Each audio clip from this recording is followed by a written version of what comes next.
Bonjour, bienvenue sur ma chaîne. Aujourd'hui, je vais vous expliquer comment calculer les glucides nets dans un produit.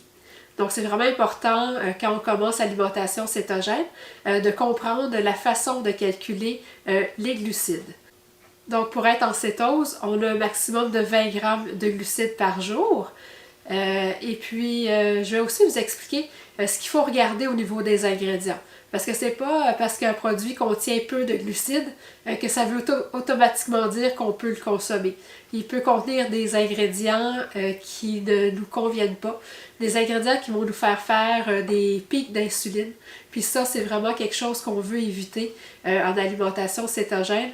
On veut essayer de sécréter le moins d'insuline possible, mais il y a certains produits qu'on va retrouver dans les ingrédients qui malheureusement vont nous faire sécréter beaucoup trop d'insuline. Donc ça, je vais vous en parler à la fin de cette capsule. Puis je vais vous montrer aussi un produit que j'ai acheté la semaine passée aux États-Unis sans regarder les ingrédients parce que je me suis laissée avoir en pensant que c'était un produit cétogène. Mais quand j'ai pris la peine de lire les ingrédients, j'ai eu des grosses surprises. Fait que je vais vous montrer ça aussi à la fin du vidéo. Donc on commence tout de suite avec le calcul des glucides nets.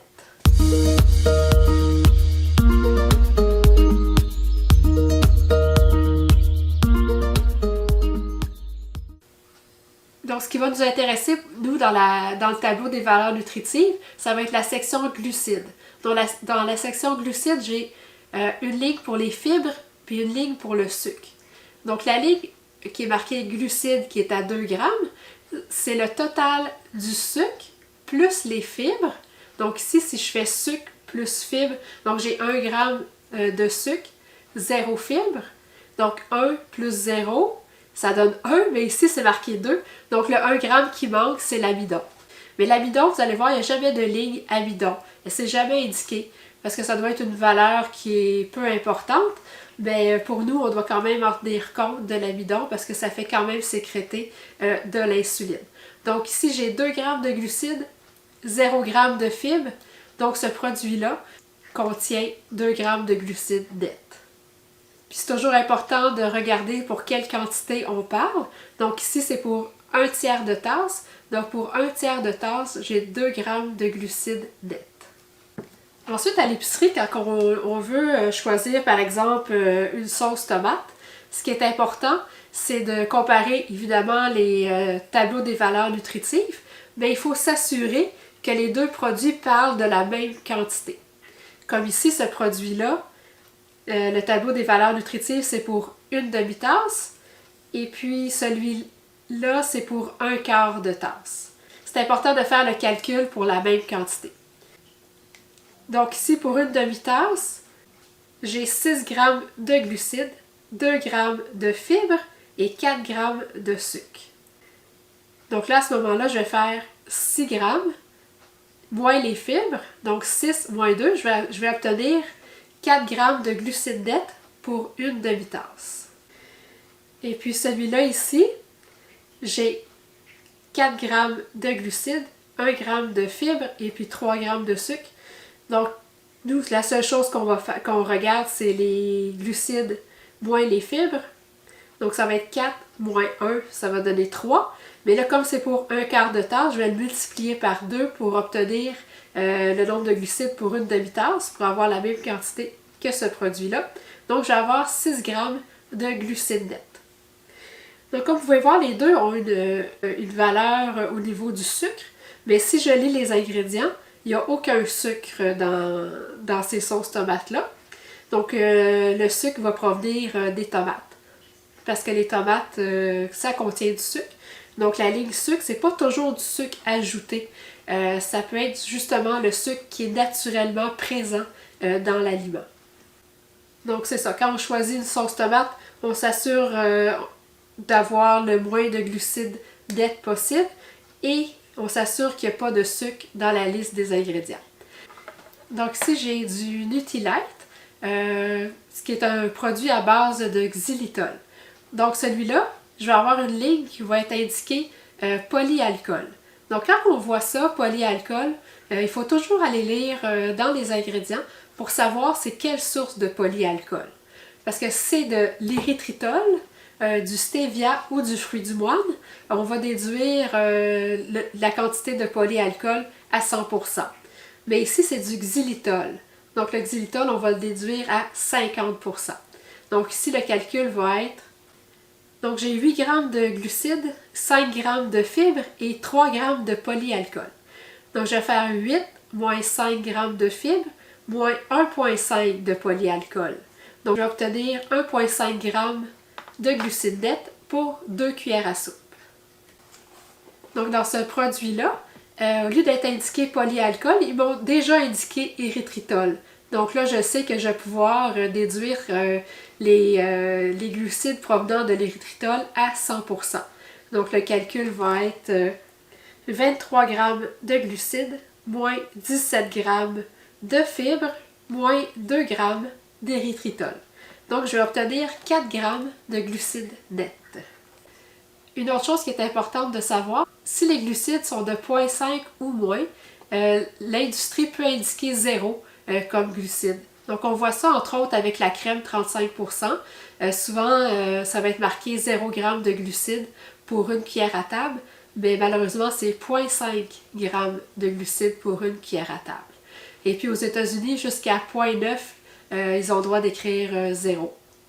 Une autre chose à savoir aussi, comme je vous disais tantôt, les glucides contiennent les fibres, le sucre et l'amidon. Donc si jamais vous trouvez un produit qui va être indiqué 4 g de glucides pour 6 g de fibres, donc là si je fais 4 moins 6, j'arrive à moins 2, c'est impossible, on ne peut pas arriver négativement. Donc ça, c'est soit une erreur dans l'affichage ou encore c'est un produit qui provient d'Europe. En Europe, c'est toujours les glucides nets qui sont indiqués. Donc en Europe, ils n'ont pas besoin de soustraire les fibres, le calcul a déjà été fait. Et puis tout ce qui contient des produits laitiers, ça ne peut pas être à 0. Même le fromage, ça ne peut pas être à 0 parce que le lactose, c'est du sucre. Donc calculez toujours à peu près 0,5 g de glucides par portion. Même si c'est marqué sans lactose, le lactose est toujours là, il ne l'enlève pas. Donc le lactose, c'est le sucre contenu dans les produits laitiers. Donc quand c'est marqué sans lactose, c'est juste qu'ils ont rajouté l'enzyme, le lactate, qui permet de digérer le lactose. Donc le sucre contenu dans le lait est toujours là. Donc là, je vous explique pourquoi on ne peut pas juste regarder le tableau des valeurs nutritives, que regarder les ingrédients, c'est vraiment, vraiment important. Donc, je vous montre un produit que j'ai acheté la semaine passée aux États-Unis en pensant que c'était un bon produit keto, mais malheureusement, c'est loin d'être keto. Vous avez sûrement entendu dire des gens qu'en alimentation cétogène, si on ne dépasse pas notre 20 g de glucides par jour, on peut gérer notre banque comme on veut, on peut manger tout ce qu'on veut. Malheureusement, c'est faux. Donc, je vous explique ça tout de suite pourquoi. Donc, la semaine passée, j'ai acheté des pork rings, sel et poivre. J'étais vraiment contente. Ça vient dans une grosse boîte comme ça. Donc, on a saveur originale, barbecue, sel et poivre. Donc, heureusement qu'on était à pied, qu'on a acheté seulement une boîte. Parce que normalement, quand on va aux États-Unis et qu'on trouve des choses qu'on n'a pas chez nous, on a tendance à en acheter en grosse quantité. Donc, on arrive à l'appartement qu'on avait loué. On s'ouvre un sac de pork ring, sel et poivre. On commence à manger ça. Mon conjoint, il dit « Ça goûte beaucoup l'ail. C'est bizarre, ça goûte vraiment trop l'ail. » Fait qu'il commence à lire les ingrédients. Donc, c'est la peau de porc, du sel, maltodextrine, de l'ail, oignon, poudre d'épices, levure alimentaire, glutamate monosodique, arôme naturel, puis acide citrique. Ici, si je me fie juste aux valeurs nutritives, au niveau des glucides, j'ai 0 g de glucides.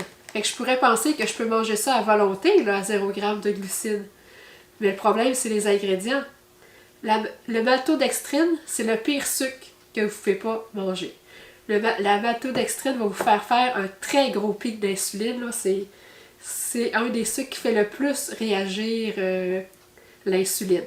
Le deuxième problème, c'est le glutamate monosodique, qui est un produit chimique qui excite les papilles gustatives. Ça fait qu'on goûte plus. Tout goûte meilleur avec ça, mais ça a aussi comme effet de nous faire sécréter 3 fois plus d'insuline. Donc, c'est un deuxième produit contenu là-dedans qui va vous faire un très gros pic d'insuline aussi. Et puis, ça rend résistant à la leptine. La leptine, c'est l'hormone de la satiété. Donc, si vous mangez ce produit-là, ça va bloquer l'hormone de la satiété. Donc, vous allez manger à l'infini. Vous n'allez pas recevoir le signal comme quoi vous avez assez mangé. Donc, c'est pour ça, souvent, dans les buffets chinois, les gens sont capables de manger 3 grosses assiettes et même plus, parce que ça contient toujours du glutamate monosodique. Donc, les gens ne reçoivent pas le signal comme quoi ils ont assez mangé. Donc, c'est un très mauvais produit. Donc, heureusement qu'on a mangé seulement deux pork rings. Après ça, ça va aller dans les poubelles. Il n'y a aucune raison qu'on puisse manger ça. Donc, c'est pour ça que c'est vraiment important de toujours lire les ingrédients. Donc, si vous voyez maltodextrine, dextrose, glutamate monosodique, sirop de maïs à haute teneur en fructose, on ne touche pas à ça. C'est vraiment des produits qui vont vous faire des pics d'insuline, même si ça ne contient pas de glucides. Donc, quelqu'un qui déjeune à tous les matins un bon pain keto avec une tranche de fromage single de Kraft orange sur son pain, ben, il va sécréter de l'insuline parce que la tranche de fromage single de Kraft contient de la maltodextrine. Donc, ça va vous faire un pic d'insuline. Donc, à ce moment-là, au lieu de perdre du poids, vous allez continuer à stocker du gras. Donc, si jamais, même en respectant le 20 g de glucides par jour, vous n'avez pas de résultat, vous prenez du poids au lieu d'en perdre, vous n'avez pas d'amélioration au niveau de vos douleurs, regardez les ingrédients de ce que vous mangez. Donc, j'espère que cette vidéo va vous aider à faire de meilleurs choix d'aliments. Et puis, n'oubliez pas de vous abonner à ma chaîne pour ne manquer aucune nouvelle capsule. Merci et à bientôt!